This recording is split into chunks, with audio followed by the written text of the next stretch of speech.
Un grande esempio di solidarietà per il Friuli Venezia Giulia in un giorno particolare per la vostra regione. Un giorno particolare perché oggi è il giorno della seconda scossa che 41 anni fa rase al suolo 45 comuni e ne lesionò più di 90, quasi 1000 morti, 2600 feriti, insomma sappiamo quello che si prova. E uno dei motti del Friuli Venezia Giulia era il Friuli ringrazia e non dimentica, ed è proprio per questo che abbiamo deciso di ringraziare per quella solidarietà che 41 anni fa aiutò le popolazioni del Friuli Venezia Giulia e che oggi vogliamo in qualche modo ricambiare proprio con questa scuola a Sarnano. Un esempio di solidarietà anche da parte dei cittadini che hanno contribuito realmente. Sì, lo abbiamo fatto proprio in questo modo, cioè raccogliendo fondi. Devo ringraziare i tantissimi cittadini singoli che l'hanno fatto, le imprese,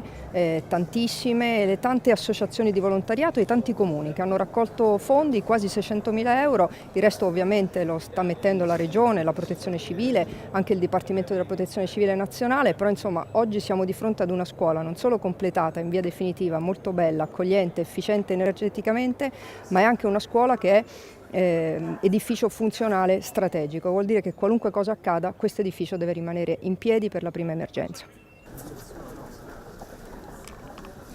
La scuola di Sarnano è diventata per noi un pezzo di Friuli che trasferiamo nelle Marche, un pezzo di Friuli Venezia Giulia che resterà qui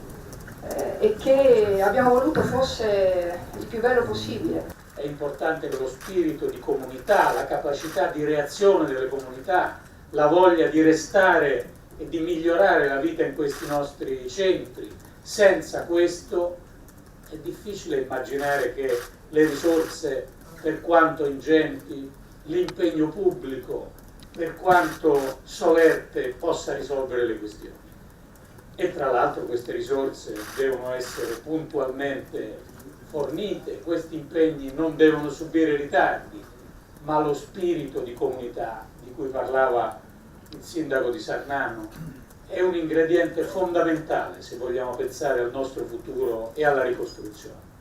È l'esempio che ci è venuto da alcune ricostruzioni. L'esempio del Friuli Venezia Giulia è stato un esempio positivo di una terra che ha subito un terremoto violentissimo e che gradualmente, con i tempi giusti, ha raddrizzato la schiena, ha riportato la propria economia e la propria qualità della vita anche nei centri più colpiti del terremoto a livelli molto alti, e oggi è una regione che può dare una mano. Quando questa Italia dei campanili si stringe, collabora, quando i campanili si abbracciano tra loro, quando dal Friuli si viene,